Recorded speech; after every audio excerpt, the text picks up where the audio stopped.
Good morning, and welcome to Daily Dhamma, a letter to our children.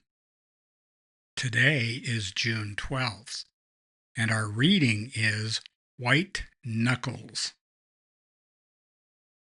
When our fists are clenched, it is impossible to open our hands to receive the many blessings given us by God, family, and our fellows.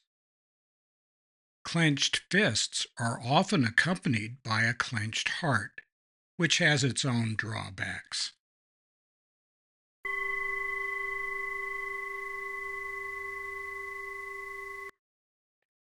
Back when we were kids, parents had those car seats that were in the back seat, the ones that could probably get them arrested for child abuse today, and it had like a steering wheel on it and a little red beep beep horn in the middle of it that you could pound on, and I'm not sure that I remember mine, but I do remember some of my older kids with the get up kind of like that.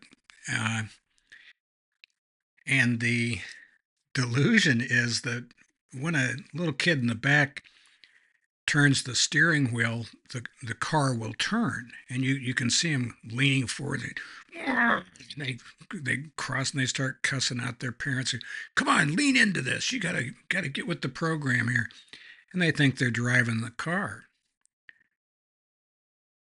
This same delusion followed many of us into adulthood. We think that because we want something or because we go through certain motions that we're entitled to get something, and that if we just lean the right way and gesture and make the right faces, that everything's going to go the way we want it to go.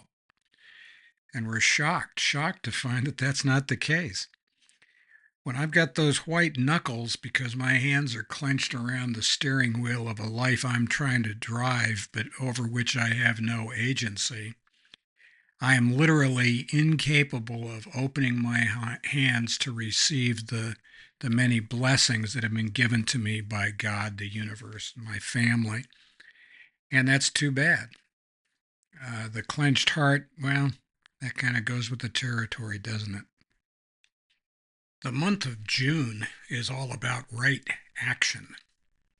And this is the second part of Sila, following right speech and preceding right livelihood.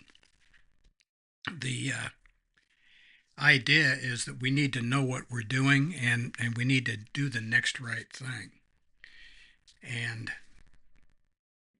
in order to do that, we need to have a clear view of where we are and what might be the next right thing.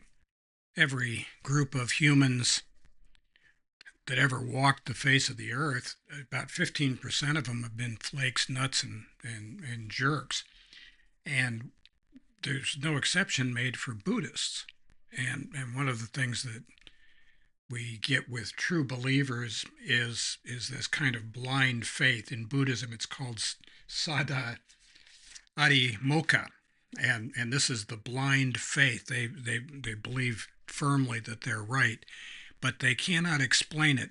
They're just falling in line and they're good soldiers. And you find this a lot in the scholastic class of monastics. And what they teach about are the five powers, which they call bala. And the five powers are sada, which is conviction,